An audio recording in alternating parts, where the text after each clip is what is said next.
Di ba? Nakakapagtaka kung bakit yung mga broadcast na ginagawa natin, mahina yung signal.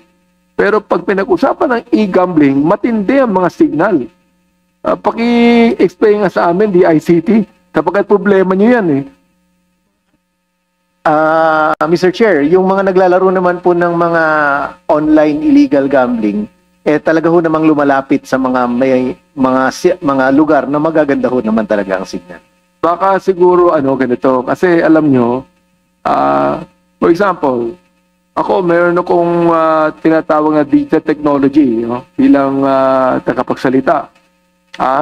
Mas maganda ang signal sa Dubai to the Philippines daan compared to halimbawa Baguio to Manila. So ibig sabihin, mas maganda kung yung isabong, for example, ang nagmamay-ari overseas, hindi Pilipino. Sapagkat mas maganda yung signal. Partially true po. Pero kung dito naman po kasi nire-receive ang signal na yan sa Pilipinas, it will be limited by the strength of our telcos naman po. Well, that is the big challenge you have, the ICT, no? Ay kinakailangan, magagaling kayo dyan, kinakailangan magtulungan na tayo dito. The Congress can help and you can also help na talagang masolusyonan natin ang problemang ito. Now, go ahead. Definitely po, kailangan namin ng tulong po ng Kongreso. Yes. And salamat po sa pagtukoy po sa suliranin pong ganun. Salamat. Pero na ng konektadong Pinoy na mismong si Secretary ang may niyan, di ba? I mean, now you are welcoming about how many? 1,000 na nag-a-apply ng mga providers na maliliit? O baka na naman ng ibang provider niyan, sa isabong na naman magagaling yan o sa online gambling? I'm sure, Mr. Chair, that the Secretary will be very circumspect po sa screen ng mga... We will talk more about that. No? Ngayon, ito naman, DOJ, IAS, Napulcom, si IDG. Alam nyo, totoo lang, iba yung nababasa ng taong bayan sa pahayagan sa mga inyong testimony ngayon eh. Di ba? Now, you mentioned about what? 62 na mga tao as a cruise. At sino yung mga 62 yun? That you filed charges to or what? As a cruise? Your Honor, I do not have the official document with me today. But you estimate how many? To your knowledge? as mentioned by the CIDG Director, there are 62 persons who are respondents on these cases. O CIDG. O pakisagot nga, 62 respondents on this case. So how do you answer that?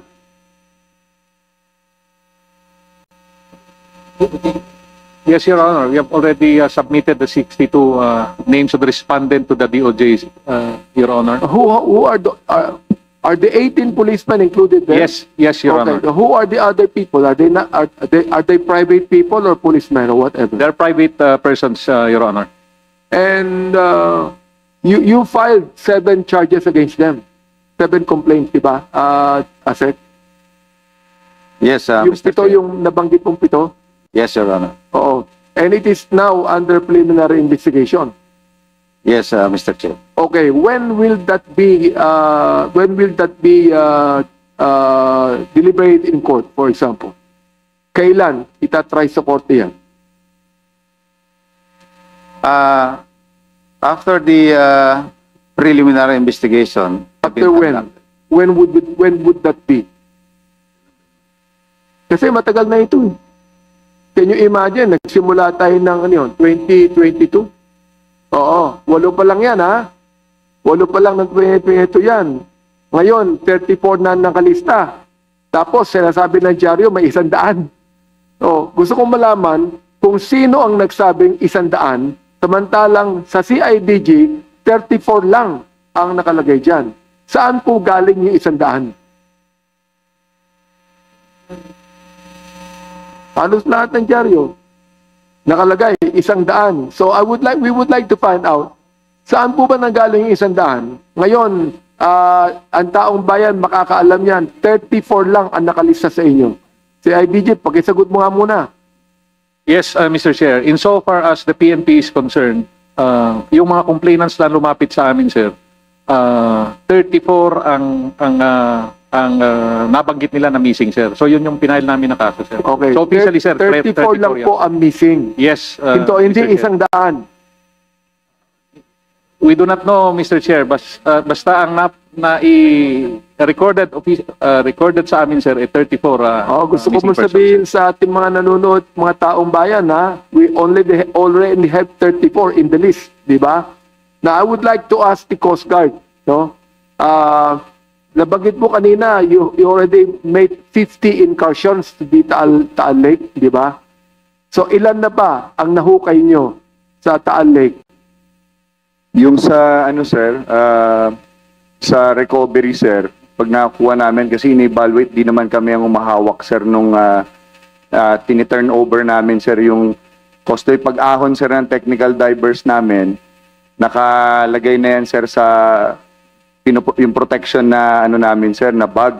Tini-turn over namin yung PNP forensic group sir ang nag-prepare niya at nag-account. So, yun hindi ko masagot, sir, kung ilan talaga yung So, forensics ng PNP, saan yung forensics? Okay, please give us your knowledge about that because the Coast Guard, sinabi nila sa Coast Guard, ilan na ba ang na-retrieve nyo? Ilan na?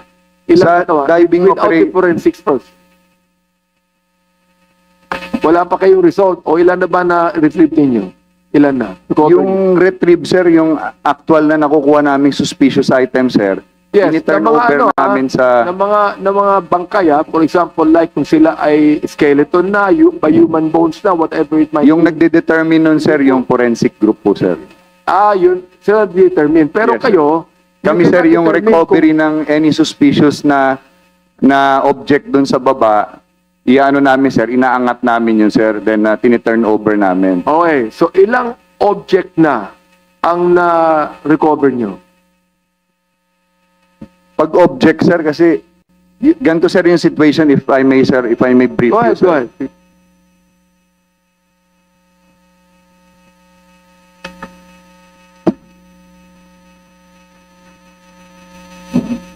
We'd like to also welcome the arrival of Congressman Piñon with minority.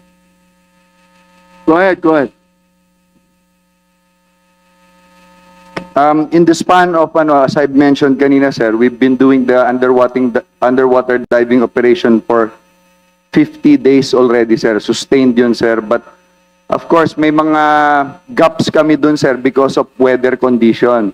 Ilang beses tayong tinamaan, sir, ng bagyo, eh. Then, there are also times dun, sir, pa nag-ooperate kami. Ang situation sa baba, sir, ang divers natin, sir, ang maximum depth, sir, almost 80 plus feet. Ang dinadive na, kaya sir, ang ginagamit na tangke ng tropa natin, sir, mixed gas na yan. We're using nitrox para makatagal yung diver natin sa boto magtrabaho. Now, we are also using, sir, ROB. Pero, of course, ang ROB, sir, pag ganun ka-murky, sir, hindi mo rin, sir, makakapa eh. Wala naman senses, sir, ang ROB eh. So, yung makikita ng diver ng ROB natin, sir, binabalikan niya ng divers natin, sir. So in the span of 50 days na continued na operations natin, ang naiangat namin, sir, yung inangat namin, pero yung number niyan, sir, kung ilan yung laman niya ng mga sako, na-mention din, sir, ni ASEC kanina, ang kinukuha ng divers natin, sir, nung nakita namin yung pattern is laging may dalawang sack, which is that is already considered as a sinker, then merong primary sack, sir, sa gitna para mailubog siya. So, ang na-recover namin, sir, is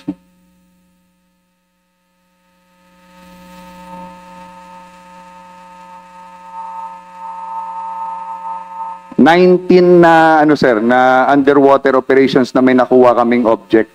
Yan, sir, hindi yan isa-isa. So, kaya na-mention ni ASEC kanina, sir, umabot ng ilang daan, sir. Kasi parts yun, sir, eh. O, in 50, hiwa-hiwala yan, ha? Sa 50 days, ha? Correct, sir. Okay. So, forensics, General, anong masabi po niyo? Yes, sir. This is Police Brigadier General Danilo Baca, sir, the Director of the Forensic Group. Actually, sir, based on our records, as of August 22 this year, it started July 10, we recovered 401 bones. So, Are they human bone? yes, sir. Yung human bones na. Then, out of those items, sir, there are a total of 163 samples were subjected to DNA. Then, the rest po nun, sir, ay hindi na po dahil nag-deteriorate na po. Wala na pong ano. How many are related to the missing Sabongeros according to the DNA? As of Hindi ko alam. the report namin, sir, wala pa pong nag-match. Wala pa. Opo, doon sa mga samples na nakuha namin sa mga relatives ng mga missing sabongeros po. Or, wala rin kwenta Pero ongoing wala po rin yung kwenta aming yung mga examination. investigasyong ginagawa ng ating mga agency dito. Kung wala kayong makikitang any human bone that will actually implicate maisasama nyo sa missing sabongeros on the DNA basis you have, di ba? Yes, sir. Eh, magiging ano rin, magiging walang kwenta rin ng investigation nyo as a Cruz because of that. So, please, go ahead, Asen. With due respect, sir, sa inyong observation, I don't think so na hindi po ito mawawalang saysay. Kung matatandaan po natin, 34 po yung nawawala. At although we have reported that there are already 401 human skeletal remains or human bones have been recovered by the Philippine Coast Guard. Teka, Asen. Yes, sir. But you do not believe, meron ka pang salita, that you do not believe that all of those missing sabongeros tinapon doon sa Naal. Yes, Your Honor. Mayroong mga pagkakataon na nawawala sila and they were Opo. thrown somewhere else. Opo. Not only in Taal Lake. Opo. Meron na ba kayo nakita, ang CIDG for example, meron na ba kayo nakita na missing sabongero na tinapon sa ibang lugar, hindi lang sa Taal Lake? Sir, if I may, Go ahead, go if ahead. I may continue. Kasi po, when we compare DNA samples from the relatives, hindi po kasi lahat ng mga kamag-anak ng mga nawawalang sabongero ay nakipag-cooperate. Meron po kasing mga kamag-anak ng mga missing sabongeros ang napabalitang nagpabayad na. Kaya hindi po lahat ng mga relatives na kinakailangan namin, Ibig sabihin nagbabayad na. Nagpabayad, binayaran Opo. na.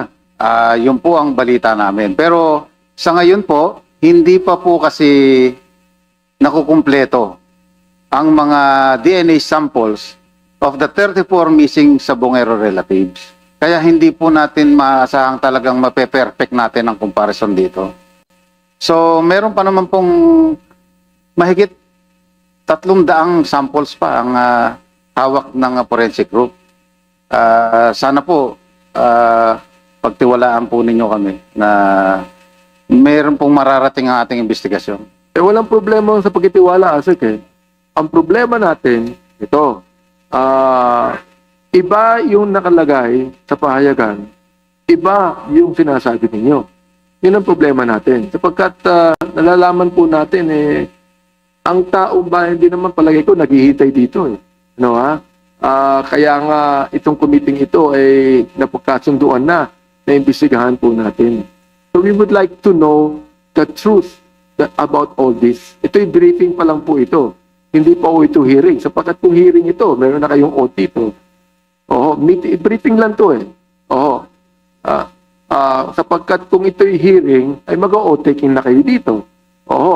At ang gusto lang natin malaman dito, mga kapatid, sa paglilingkod, Ano ba talagang mangyayari sa investigation ito? For example, like, medyo sumingaw, ang sabi nyo, na meron ng mga binayaran ng mga biktima, ng mga mag-anak ng biktima. So, ilan na ba nabayaran? Sapagkat tatahimik na yan eh. Wala nang interest yan. Bayaran na sila eh. Kaya nga sinabi ko kanina, si IDG, sinabi ko kanina, may nabalita rin, na sumingaw din, na meron ng binayaran sa loob ng Philippine National Police tukol dito upang tumahimik na. Nawala na eh. In a short span of time, na ito'y nasa pahayagan ng ilang araw, biglang wala na eh. Wala na, as in wala na. Wala ka na makikita anumang balita eh. You see, yun po yung concern namin dito, Asek, Cruz, di ba? I mean, sa pagtitiwala, kinakailangan talaga magtiwala tayo eh. Di ba? Sapagkat kasama namin kayo sa paglilingkod eh. Oo. Pero kinakailangan lang po sa pagtitiwala natin ay ganito. Na sana naman eh, hindi manguna ang pera dito. Di ba? O tulad ng sinabi mo kanina, na nabayaran na yung ibang biktima, ibig sabihin, pera na ang namayani dyan, no? Kaya pag ang pera na namayani, di ba? Tapos na ang investigasyon. Tama ho ba ako, si IDG? Kayo nag-iimbestiga eh. Yes, sir. Tama po kayo. Pero I assure you, Mr. Chair, na yung yung aming commitment ay tuloy-tuloy. What kind of assurance and commitment can you give us? Personally, Mr. Chair, as Director of CIDG, I could, with all candor, tell you that I intend to finish this investigation hanggang ma-serve. At hindi ang ka justice. kayang bayaran, correct? Hindi po ako kayang bayaran, Your Honor. Okay. Salamat, maraming salamat. Hindi under oath yan, hindi pa under oath yan. maraming salamat. Ito po, meron pong tanong si Congresswoman dito sa inyo.